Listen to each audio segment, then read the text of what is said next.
All Hallows Eve, or what is most commonly known as Halloween, a day which was celebrated for thousands of years by Celtic pagans to ward off evil spirits, but now people dress up as monsters to trick or treat, or maybe tell some scary stories.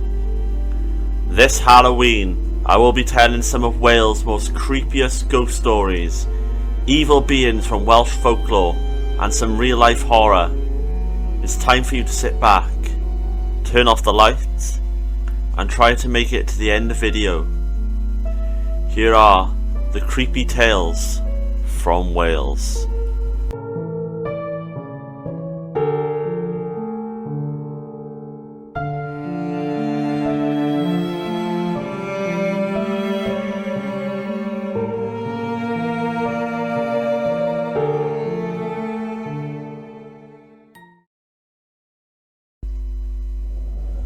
The Green Lady of Caerphilly Castle.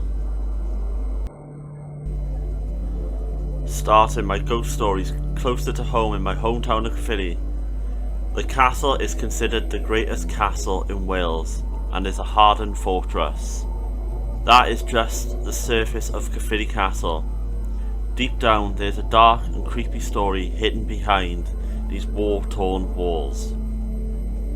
The story of the Green Lady of Caerphilly Castle begins in the 13th century, when the castle was constructed by Gilbert de Clare. He was married to a beautiful princess called Alice. The marriage wasn't a happy one, as she began hating her husband. Alice fell in love with a charming and handsome man, Griffith the Fair, the Prince of Bristol. They began an affair straight away, in which Griffith would eventually confess this to a monk, who would go on and inform Gilbert de Clare of the affair. De Clare sent Alice to France and began a hunt for Griffith. They could not find him. Instead, he killed the monk. Eventually, Griffith was caught and hanged by de Clare. In France, Alice received a letter from her husband, which informs her of the murder of Griffith, which broke Alice's heart, which would ultimately cause of her death. Ever since this, her ghost has haunted Caerphilly Castle, pleasantly in richly woven dresses coloured green for Gilbert's envy. She waits in the silent solitude, desperate to be reunited with her princely lover. Sightings of the Green Lady are few and far between, but she isn't the only spectre that haunts Caerphilly Castle. The Grach y Reuben of the de Clares is like an Irish banshee. The Welsh Grach y Reuben appears as an old woman and forewarns impending doom or death in the family. Though the de Clare family has long since died, her spirit seems to remain at the castle and sometimes seen outside the barbican by the passerby, before disappearing. The Ghosts of Llandaff. 8.5 miles down the road from Caerphilly Castle stands a beautiful Tudor manor, which stands on the border of the Caerphilly County and the Mercer County. Considered one of the most haunted houses in South Wales, many figures of its rich history still roam the halls of the building, and one of these spirits is Matty. Matty was a housekeeper during the 19th century. Nothing is known about her death, but it is believed that you can hear the rustling of her petticoats in what was her bedchamber, and you can hear her keys jangling down the corridor. She has been spotted staring out of her bedroom window at guests while they're visiting. Other ghosts of Llandaff are of a young boy. In 1906, a young boy fell from the first floor window onto a flagstone below. This spirit is playful by tugging on coats of employees and guests alike. He would try and hold your hand, almost in hope that you can take him home. Children haunting Llandaff is more common than you think. You can often hear children laughing throughout the manor, and a lot of child spirits would play pranks. More eerily, one of the bedrooms, there is a baby cot, and sometimes people have witnessed the cot rocking back and forth. The Grey Lady of Talyswell.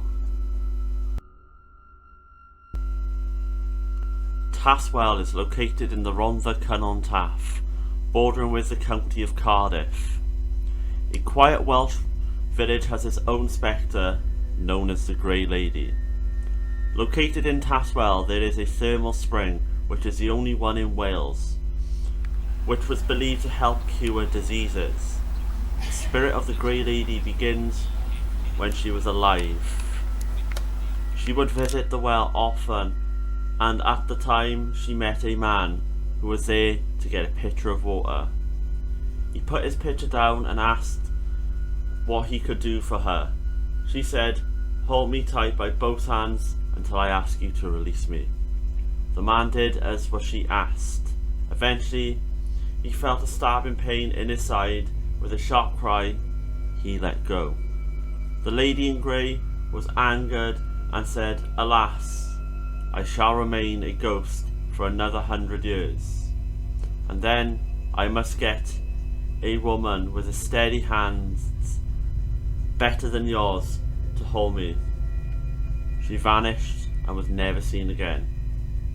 To this day, it was believed that the Grey Lady of Talyswell still haunts the thermal springs.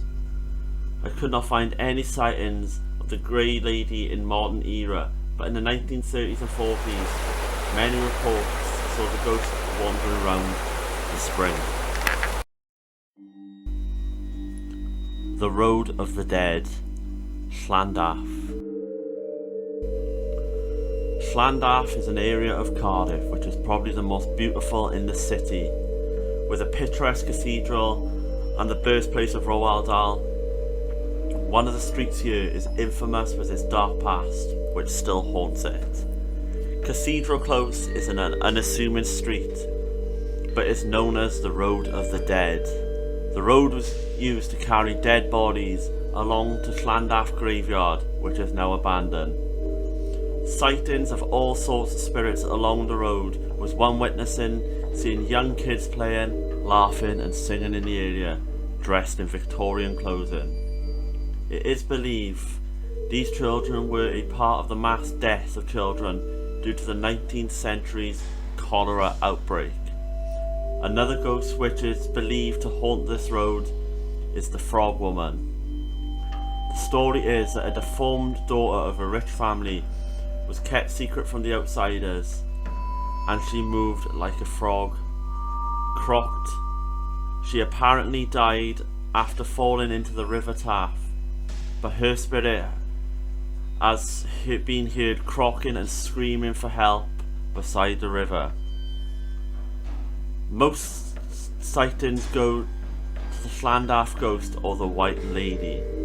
The first sighting occurred in 1940 when a soldier on leave met up with his girlfriend to watch the sunset. As it went dark, the pair claimed they could see a figure of a young woman with long hair appearing in mist form. After a few minutes, the mist before vanishing, the couple freaked out and fled the scene. This is the first sighting, as the next one saw the same spectre staring into the River Taff. The Road of the Dead is the most feared street in Cardiff. The Exorcism at the Royal Infirmary.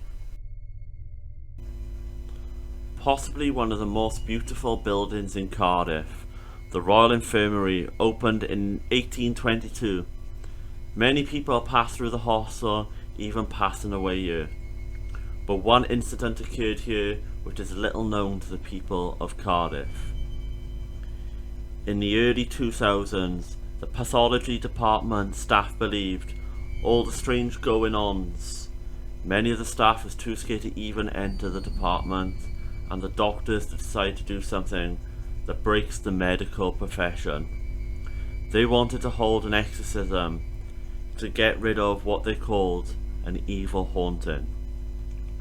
They called upon Father Roy Doxley, who was a vicar at the nearby St. German's Church. Staff even called the police to come out for protection, as they were in so much fear of what was haunting that place.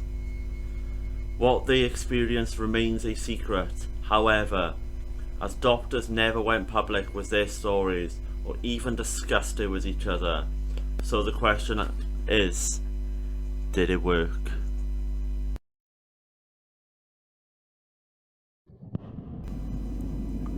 The Lady of the Lake. Folklore in Wales are famous from the national dragon, Gelhurt, and even King Arthur. But we will be looking at many tales of cryptids and spooky legends. The Lady of the Lake could be counted as a ghost story, but it has become an urban legend in Ferndale, located in the Rhondda Cynon Taf. In Welsh, she is known as Llyn y Frothwen, or the Maiden of the Lake. The legend goes, once upon a time, a farmer lived at the Rhondda Fechin. He was unmarried, and he was walking by the lake early one morning in spring. He beheld a young woman of a beautiful appearance walking on the other side of the Vit. He approached her and spoke to her. She gave him to understand that her home was in the lake, and that she owned several milk cows, that he lived with her at the bottom of the lake. He fell in love with her head over heels. He asked her on the spot for her hand and heart, and invited her to come and spend her life with him at the Rhondda Fechin. She declined at first, but he was impromptu. She consented at the last one on the following condition, namely that she would bring her cattle with her out of the lake and live with him until she had 3 disputes with him and one other, and then she and her cattle would return to the lake. He agreed to the conditions, and they married, lived happily and comfortably for long years, but the end was that they fell out with one another, and when it happened to have a quarrel for the 3rd time, she was heard early one morning driving the cattle towards the lake, and into the lake they went out of sight, and there they live to this day. And some believe that they have heard the voice of the cry of the Nefach in the whisper of the breeze on the top of the mountain, heard by many at this time. After this old story, many people believe they have spotted the Lady on the Lake, but it remains an urban legend. The lake is actually located in Darren Park in Ferndale, and it is still believed that the lady lives below.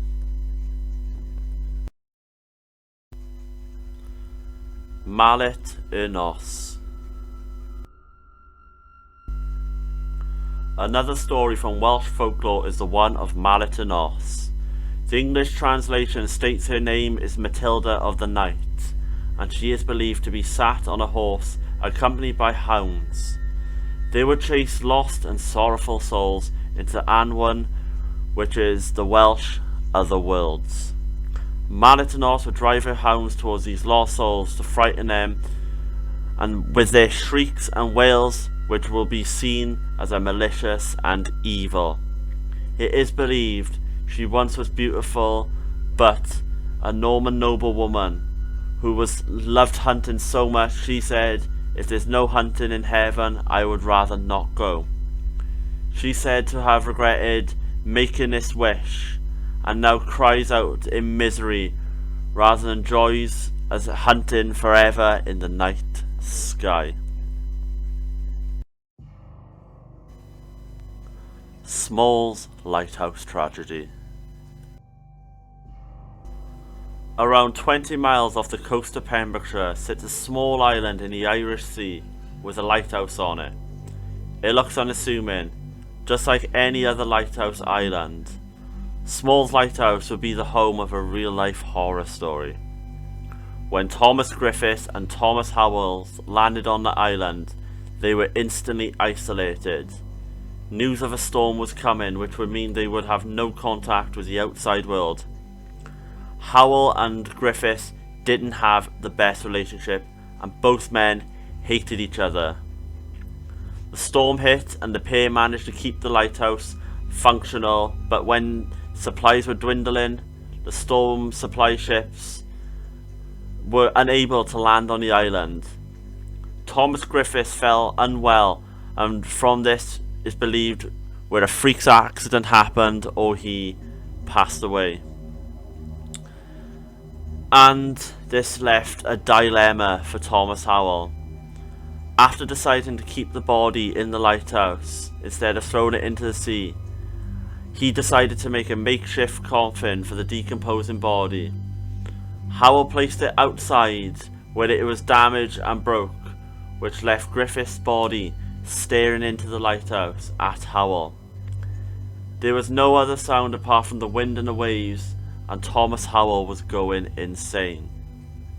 With the winds getting heavier and Griffith's body decaying as the days go by, his arm dislodged from its socket, and every time the wind blew, it made Griffith's arm look like he was waving, and it was still facing Howell while it was decomposing. 4 months would pass until the storm would finally clear, and the landing ships managed to land onto the island. They found the body of Griffiths on the side of the lighthouse and discovered that Thomas Howell was alive in a dirty lighthouse. He was returned to the mainland, and many people don't recognise the man that he was, and he was plunged completely into insanity. The Mercer Tidville cholera outbreak. The summer of 1849, an outbreak of cholera was detected in Cardiff, and it would spread across South Wales.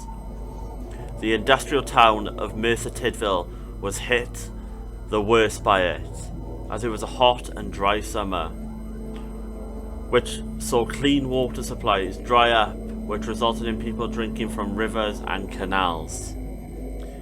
In the late May, a 4-year-old child caught the disease, and by the end of the month, 6 people have died.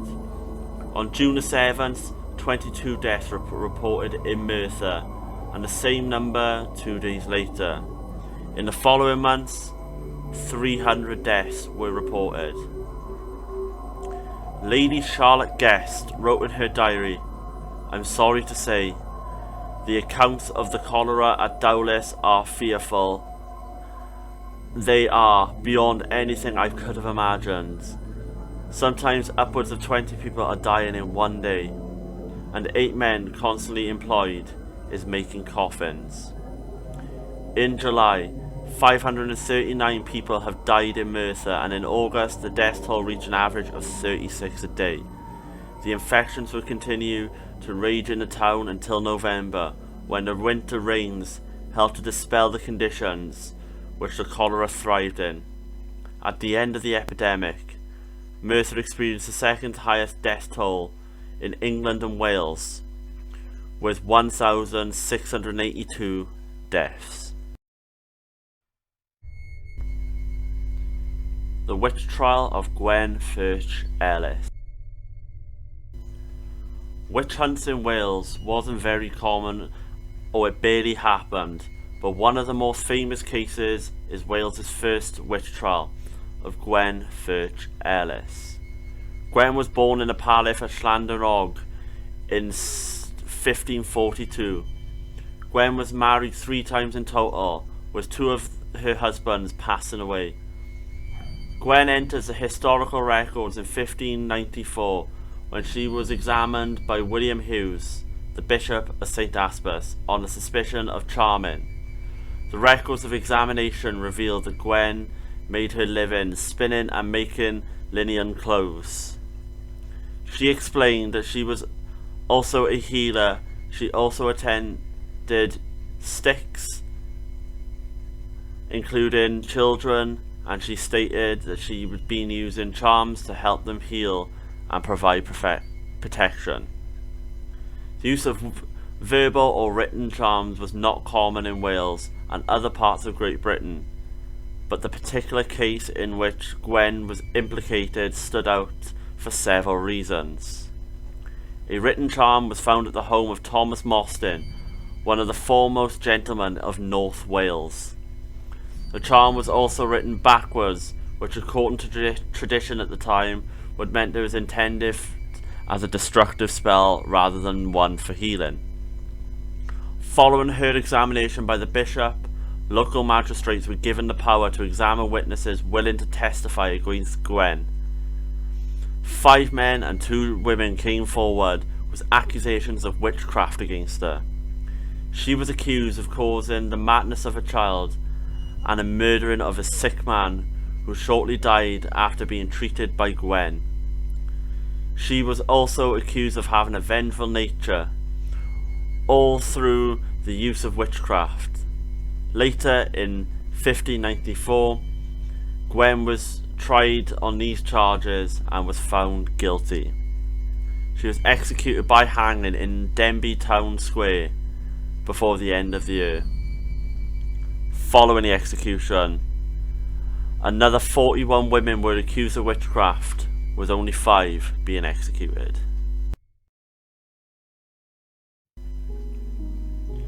These are some of the creepiest tales from Wales, and I hope you have a nice and spooky Halloween.